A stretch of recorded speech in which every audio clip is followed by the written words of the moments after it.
जय माता दी दोस्तों, आप सभी का स्वागत है हमारे YouTube चैनल में। दोस्तों, आज की इस वीडियो में हम बात करने वाले हैं 3 अगस्त और 4 अगस्त के कन्या राशि फल के बारे में। कन्या राशि के लोगों के लिए ये 2 दिन कैसे रहेंगे, इन 2 दिनों में ग्रह नक्षत्रों में किस तरह के परिवर्तन होंगे और आपके लिए ये दिन की जो दिनचर्या है वो किस तरह से परिवर्तित होगी।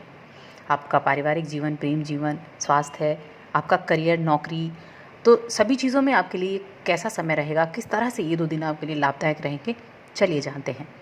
लेकिन आगे बढ़ने से पहले आपसे निवेदन है कि चैनल को ज़रूर सब्सक्राइब कर लें।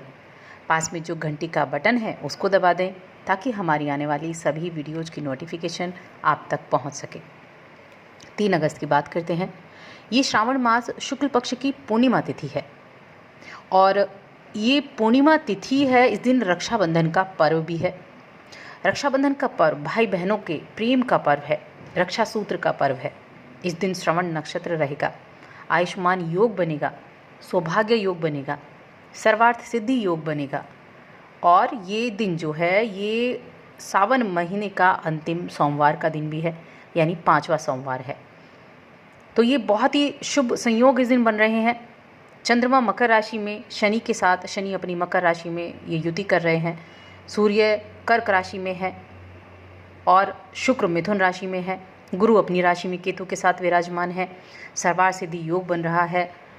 गुरु और शुक्र का समसप्तक योग बन रहा है। बहुत ही लाभदायक ये इस महासंयोग में ये दिन आया है। यानी एक तो पूर्णिमा तिथि, दूसरा रक्षाबंधन का पर्व, तीसरा ये सावन का सोमवार। 4 अगस्त की अगर देखें तो 4 अगस्त कृष्ण पक्ष की प्रतिपदा तिथि है, घनिष्ठ नक्षत्र रहेगा और इस दिन भी सौभाग्य नाम का योग बनेगा। ये मंगलवार का दिन है। इस दिन त्रिपुष्कर योग बन रहा है और ये जो द्विपुष्कर योग जो है ये 2 गुना लाभ की प्राप्ति कराता है। चंद्रमा दोपहर तक मकर राशि में होंगे, उसके बाद कुंभ राशि में चले जाएंगे। तो ये जो स्थितियां हैं ये आपके लिए बेहद खास बनी हुई हैं और किस तरह से आपके लिए ये दिनचर्या को प्रभावित करने वाले हैं, चलिए जानते हैं। तो देखिए, कन्या राशि की बात कर रहे हैं और कन्या राशि के लोगों के लिए ये जो समय है, यहाँ 5वें भाव में चंद्रमा है। 5वें भाव में चंद्रमा इंटेलिजेंसी के भाव में, व्यापार के भाव में, और इसको धन भाव भी कहा जाता है। तो ये समय ऐसा होगा कि आपकी प्रसिद्धि इस दिन हो सकती है। आपकी प्रसिद्धि का जादू छाया रह सकता है। लोग आपकी प्रशंसा कर सकते हैं या परिवार के सदस्य ही आपकी प्रशंसा करते हुए नजर आएंगे। आपकी साख इन दिनों में बढ़ेगी और इसके अलावा मौज मस्ती करने का मौका मिलेगा, आराम करने का मौका भी मिलेगा और ये सब आपकी मेहनत का नतीजा है, आपके व्यवहार का नतीजा है। आपको मन में शांति होगी कि आपका काम ठीक तरीके से चल रहा है। आप अपने काम को करने की योजनाएं पहले ही बना लेते हैं और जो आप पहले योजनाएं बनाते हैं उन पर अमल ज़रूर करें। अगर विदेश में कोई रहता है या विदेश में से जुड़ा कोई कारोबार आप करते हैं तो वहाँ से कोई खुशखबरी मिलने का संकेत ज़रूर बना हुआ है उन लोगों के लिए जो विदेश से किसी भी तरह से जुड़े हैं। या आपका कोई परिवार का दोस्त, परिवार का व्यक्ति या दोस्त कोई रह रहा है तो उनकी तरफ से कोई खुशखबरी आ सकती है। ये ऐसा समय है जब आपको बहुत सी ऐसी मीठी यादें गुदगुदाएंगी जिन्हें देखकर खुश भी होंगे और खुशी के आंसू भी आ सकते हैं। कार्यक्षेत्र में आपकी मेहनत और ईमानदारी से आपके बढ़ते हुए काम के आपको संभालना होगा क्योंकि प्रेशर काम का ज़्यादा रह सकता है 4 अगस्त के लिए। आपकी मेहनत से आपको आपकी संस्था और आपके कारोबार या जो भी आप करते हैं वहाँ से आपको लाभ के योग बनेंगे। देखिए, काम में आप जल्दबाजी ना करें क्योंकि काम में अगर आप जल्दबाजी करते हैं तो वो आपकी थोड़ी कमज़ोरी बन सकती है। जल्दबाजी में अपने काम को आप सही तरीके से नहीं कर पाएंगे, इसीलिए आराम से करें लेकिन पूरा करें काम को। आपको ये समय जो है ये आपको भविष्य में आने वाले लाभ के अवसर दिलाएगा। अगर आप किसी मेडिकल क्षेत्र से जुड़े हुए हैं, फार्मेसी से, चिकित्सा क्षेत्र से, इनसे जुड़े हुए हैं तो आपको कहीं जाने का अवसर मिल सकता है। कोई अपॉर्चुनिटी आपको इन दिनों में देखने को मिल सकती है, तो आपको इस अवसर के बारे में ज़रूर सोचना चाहिए। और अगर आपने कभी पहले ऐसा अवसर ठुकराया है तो आपको ज़रूर सोचना चाहिए क्योंकि ये अवसर काफ़ी रोचक हो सकता है जो भविष्य में आपको आगे बढ़ाएगा, लाभ देगा। इसलिए इन चीज़ों में आपको थोड़ा सा सावधानी रख के और आगे सोचना चाहिए। इस अवसर में, इन 2 दिनों में आपका जो नेचर है वो खुश मिजाज होगा। और आप अगर किसी कार्य के सिलसिले में जोखिम उठाना चाहते हैं तो उसमें भी आपको लाभ मिलेगा, या फिर आपने जोखिम उठाकर रिस्क लेकर कोई कार्य कर रखा है तो उसमें आपको अच्छी खबरें सुनने को मिलेंगी। अगर आप पर्यटन क्षेत्र से जुड़े हैं तो वहाँ से लाभ के बड़े अच्छे संकेत बन रहे हैं। पर्यटन क्षेत्र से जुड़े लोगों के लिए ये समय अनुकूल होगा।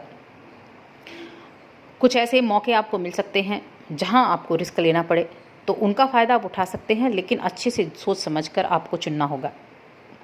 अगर किसी कंपनी से आपने साझेदारी की हुई है तो वहाँ से भी फ़ायदे का योग है। और अगर आप दुकानदारी करते हैं तो वहाँ से आपके लिए कई गुना लाभ का योग है।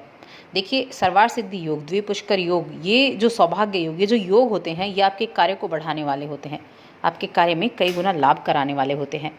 तो समय काफ़ी अनुकूल है, तो अपने काम पर एकदम डटे रहें और इस काम के ज़रिए आपको ऊंचे उठने का, आगे बढ़ने का मौका मिलेगा। ये जो दोनों दिन है काफ़ी उत्तम आपके लिए रहेंगे, जो पदोन्नति भी कराएंगे, आर्थिक रूप से भी आपको समृद्ध बनाएंगे। अचानक से ऐसा भी हो सकता है कि इन दिनों में आपको कहीं से लॉटरी या शेयर बाज़ार से धन लाभ हो जाए। छात्रों की अगर बात करें तो छात्र इस समय हंसी खुशी का माहौल होगा घर में। देखिए, ये पर्व त्यौहार का दिन है। इस समय आप अपने परिवार के साथ, सदस्यों के साथ, भाई बहनों के साथ अच्छे मौज मस्ती करते नज़र आएंगे। और इसके अलावा आप अपनी शिक्षा पर भी अपने मन को केंद्रित कर पाएंगे। सेहत का ज़रूर थोड़ा बहुत ध्यान रखना है। सेहत संबंधी कोई परेशानी ना हो, इसके लिए आप बाहर के खाने पीने को अवॉइड करें। लव लाइफ ठीक ठाक रहेगी। लव लाइफ को बहुत अच्छा नहीं कह सकते हैं, बेवजह का तनाव हो सकता है, बेवजह के चक्करों में आप फंस सकते हैं। लेकिन प्रेम जीवन के लिए, पारिवारिक जीवन के लिए समय अनुकूल है। और इस समय देखिए, कोई बुजुर्ग व्यक्ति आपकी मदद करने के लिए आगे आ सकता है। अगर आप प्रेम संबंध में हैं तो उसे, अगर आप विवाह संबंध में परिवर्तित करना चाहते हैं तो कोई बुजुर्ग आपके लिए इस समय मदद कर सकता है। इसके अलावा पारिवारिक जीवन में कुछ सुखद समाचार मिल सकते हैं। जो न्यूली मैरिड हैं उनको इस समय कोई गुड न्यूज़ मिल सकती है। हो सकता है संतान प्राप्ति का योग बन रहा है और उसका आपको फल देखने को मिले। तो ये जो स्थितियां हैं, ये काफ़ी अच्छी स्थितियां बनी हुई हैं। और देखिए, ये रक्षाबंधन का पर्व है और पूर्णिमा की तिथि भी है, तो इस दिन आप भगवान विष्णु, माँ लक्ष्मी की पूजा आराधना जरूर करें। देखिए, इस दिन सत्यनारायण भगवान की कथा सुनना या पढ़ना बहुत ही शुभ माना जाता है। आप चाहें तो सुबह के वक्त पढ़ सकते हैं, चाहे आप शाम के वक्त पढ़ सकते हैं।